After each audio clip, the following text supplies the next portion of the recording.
National menstrual hygiene day 28 मई 2021। Hello everyone, मैं हूँ श्रेया गुप्ता, 12वीं की एक स्टूडेंट, और मैं ये वीडियो एक खास टॉपिक पर बनाने जा रही हूँ। मैं आज आपको मेंस्ट्रुअल हाइजीन डे और मेंस्ट्रुअल हाइजीन के बारे में बताना चाहूँगी। तो पहला क्वेश्चन जो हमारे दिमाग में आता है वो है मेंस्ट्रुअल हाइजीन होता क्या है। मेंस्ट्रुअल मतलब महावरी और हाइजीन मतलब सफाई। महावरी के टाइम पे जो सफाई हमको रखनी चाहिए, जो सफाई हम रखते हैं, उसे मेंस्ट्रुअल हाइजीन कहते हैं। दूसरी चीज जो हमारे दिमाग में आती है वो है इसका इम्पोर्टेंस क्या है, ये क्यों जरूरी है। ये इसलिए जरूरी है क्योंकि मेंसेस में हमारे शरीर से ब्लीडिंग होती है, और अगर यहाँ पे इस टाइम पे साफ सफाई ना रखा जाए तो ये बहुत सारी प्रॉब्लम्स, बहुत इन्फेक्शंस और बहुत बीमारी का कारण बन सकती है, जैसे कि हमेशा पेट दर्द रहना या तो फिर कैंसर भी। एक क्वेश्चन जो हमें अपने आप से पूछना चाहिए वो है कि हम साफ सफाई रखने में कहाँ कहाँ गलतियां कर रहे हैं।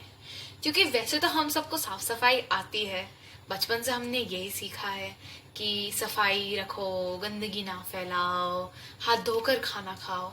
पर कभी कभी जाने अनजाने में हमसे भी गलतियां हो जाती है, तो हमें पता रहना चाहिए हम कहाँ गलतियां कर रहे हैं और इसे कैसे सुधार सकते हैं। सबसे पहली चीज जिस पे हमको ध्यान देना चाहिए है हम पीरियड्स के लिए क्या यूज कर रहे हैं, सैनिटरी पैड्स या कपड़ा।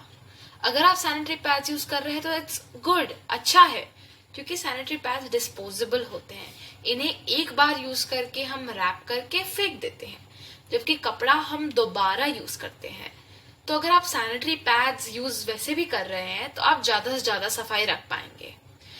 आजकल पहले जैसी प्रॉब्लम्स नहीं होती।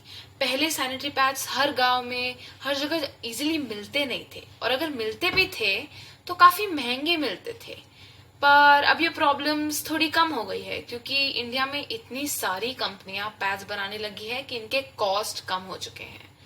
पर अगर कोई भी रीजन से आपके पास पैड्स ना हो या आपको महंगे पड़ रहे हो तो इट्स ओके, आप कपड़ा यूज कर सकते हैं। पर कपड़ा यूज करने में थोड़ी थोड़ी चीजों का ध्यान देना पड़ेगा। एक है कि आप इसे अच्छे से धोए और अच्छी जगह सुखाए। अच्छी जगह का मतलब है जहां धूप आए, जहां खुली हवा हो। अगर आप अपने घर के एक अंधेरे कोने में सुखाएंगे तो फिर ये अच्छे से साफ नहीं होगा और इसमें एक नमी, एक गीलापन रह जाएगा। और जहां गीलापन रह जाता है, ये मॉइस्चर रहता है, वहां फंगस और बैक्टीरिया का ग्रोथ होता है। ये फंगस और बैक्टीरिया हमारे रिप्रोडक्टिव ट्रैक्ट यानी कि हमारे प्राइवेट पार्ट्स जो होते हैं, इसके लिए बहुत डेंजरस होता है। ये हमें वाइट डिस्चार्ज दे सकता है, और ये हमारे यूट्रस मतलब हमारे बच्चेदानी को अंदर ही अंदर से डैमेज कर सकता है। ये भविष्य में काफी बीमारियों का कारण भी बन सकता है। इनफर्टिलिटी यानी बच्चे ना होना, और सर्वाइकल कैंसर मतलब बच्चेदानी के मुंह का कैंसर भी इन इन्फेक्शंस के कारण ही होता है। तो अगर आप कपड़ा यूज कर रहे हैं उसे अच्छे से सुखाए, अच्छे से धोए, और अगर खराब हो जाए तो इसे बदलिए, ज्यादा देर तक सेम कपड़ा यूज ना करें।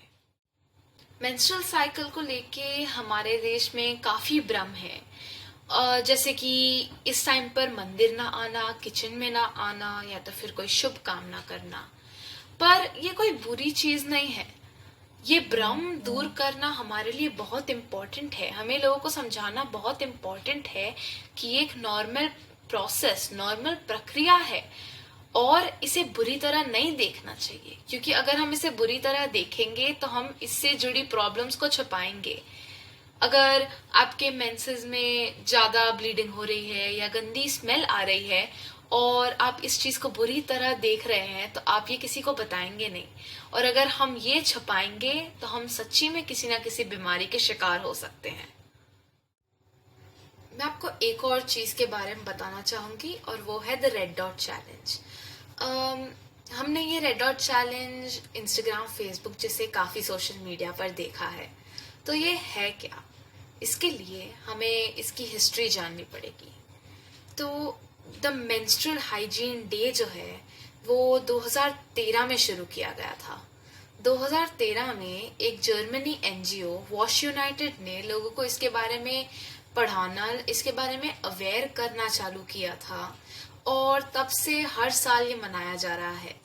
उन्होंने ये डेट चुनी थी 28 मई, क्योंकि हमारी मेंस्ट्रुअल साइकिल 28 दिन में आती है और 5 दिन की रहती है जनरली।